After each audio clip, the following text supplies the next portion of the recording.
आज भी गर्व फील होता है किसी गुजराती को ये कहने के लिए कि मैं गुजराती हूँ, बिल्कुल होना चाहिए। पंजाबी को पंजाबी कहने में बड़ा गर्व फील होता है, बिल्कुल होना चाहिए। बंगाली, तमिल सब अपने अपना गर्व करते हैं, बिल्कुल करते हैं। मैं ये नहीं कह रहा हूँ कि इनको ये गर्व करना छोड़ देना चाहिए, लेकिन भारतीय होने का गर्व सिर्फ 15 अगस्त और 26 जनवरी को ही होता है। और इसलिए नहीं कि उस दिन आजादी मिली और उस दिन रिपब्लिक डे बनाया, इसलिए क्योंकि छुट्टी है। उस दिन सबको झंडे याद आते हैं और दूसरे दिन सड़कों पर मिलते हैं।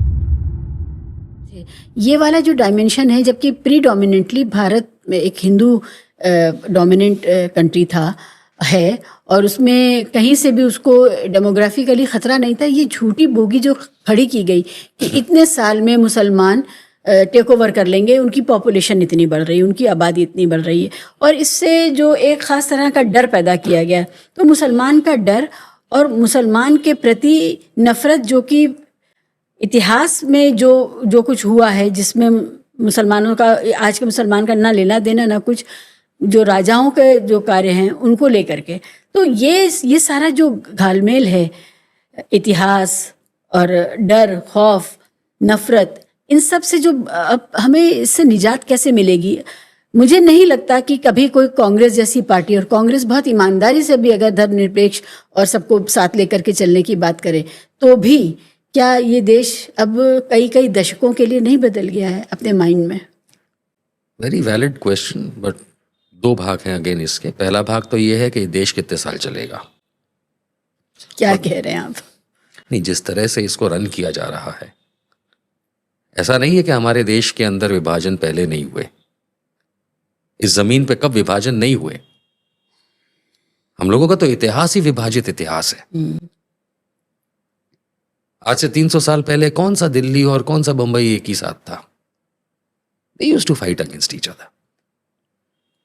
तो साइकिल का पहिया है, जिसे आप समय का पहिया भी कह सकते हैं, गोल घूमता है।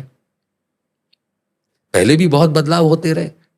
पिछले 1000 साल के इस भारतवर्ष, हम भारतवर्ष शब्द दे देते नाम इसका, इसके मैप का अगर आप पन्ना पलटते जाएंगे हर 100 साल का, तो it you'll find it different. हाँ, देखिए, वो उस समय राष्ट्र जैसी कोई चीज थी भी नहीं। जो देश था वो सबका आइडिया ऑफ देश was a very personal idea. जो जिस मिट्टी में था, जहाँ की जबान बोल रहा था, जिस मौसम में रहता था, वो उसको अपना देश कहता था। बॉम्बे से अभी तक, जब हम छोटे थे, बॉम्बे से लोग जब वापस उत्तर प्रदेश जाते थे तो बॉम्बे में कहते थे मुल्क जा रहे हैं। आज भी कहते हैं देश जा रहे हैं, देश जा रहे हैं।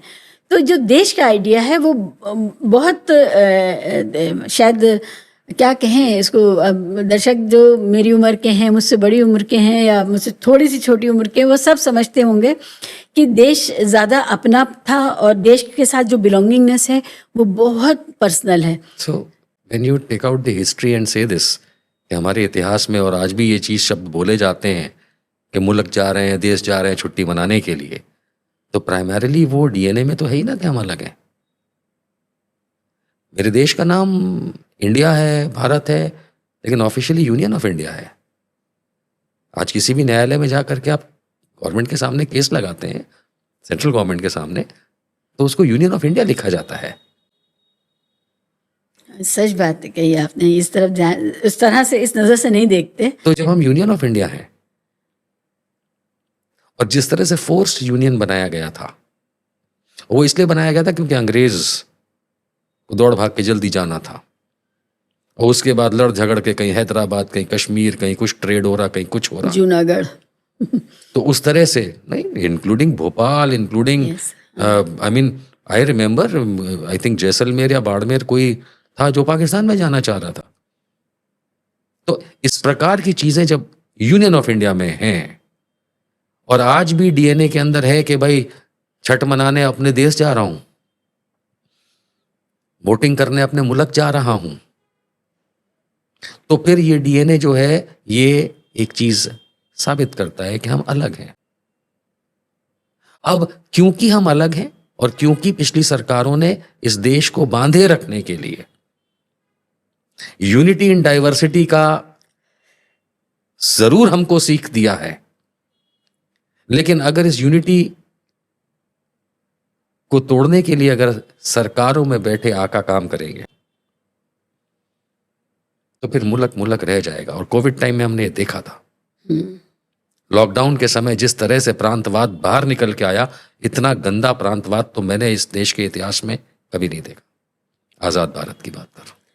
सच में जो सारा मेहनत करके बड़े बड़े शहरों को चला रहे हैं, बनाए रखते हैं, मजदूरी करते हैं, वो बिल्कुल ऐसे अनवांटेड हो गए थे, बोझ हो गए थे, और उनको किसी भी तरह धक्के मार के सड़क पर भेज दिया गया था कि चले जाओ, दफा हो जाओ।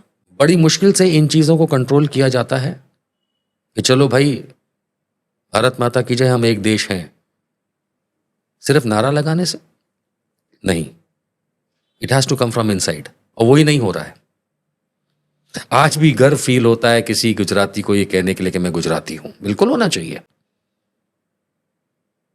पंजाबी को पंजाबी कहने में बड़ा गर्व फील होता है, बिल्कुल होना चाहिए। बंगाली, तमिल सब अपने अपना गर्व करते हैं, बिल्कुल करते हैं। मैं ये नहीं कह रहा हूं कि इनको ये गर्व करना छोड़ देना चाहिए, लेकिन भारतीय होने का गर्व सिर्फ 15 अगस्त और 26 जनवरी को ही होता है। और इसलिए नहीं कि उस दिन आज़ादी मिली और उस दिन रिपब्लिक डे बनाया, इसलिए क्योंकि छुट्टी है। उस दिन सबको झंडे याद आते हैं और दूसरे दिन सड़कों पे मिलते हैं। मैं जानना चाहूंगा कि अभी दिवाली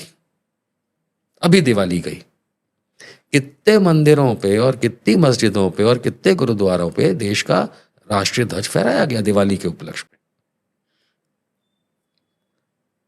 राष्ट्र भर में छुट्टी थी, लेकिन राष्ट्रीयता नहीं है।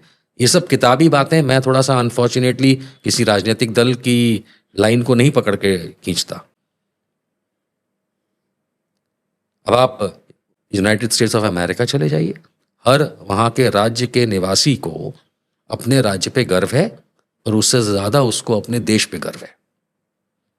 कम से कम यहां बैठ के तो यही प्रतीत होता है। वहां तो लॉकडाउन में नहीं बोला तुम फ्लोरिडा वाले हो निकलो यहां से, न्यूयॉर्क से। वहां तो नहीं बोला कि तुम कैलिफोर्निया वाले हो चलो फलाने इलिनॉय से निकलो। वहां तो ऐसा नहीं हुआ।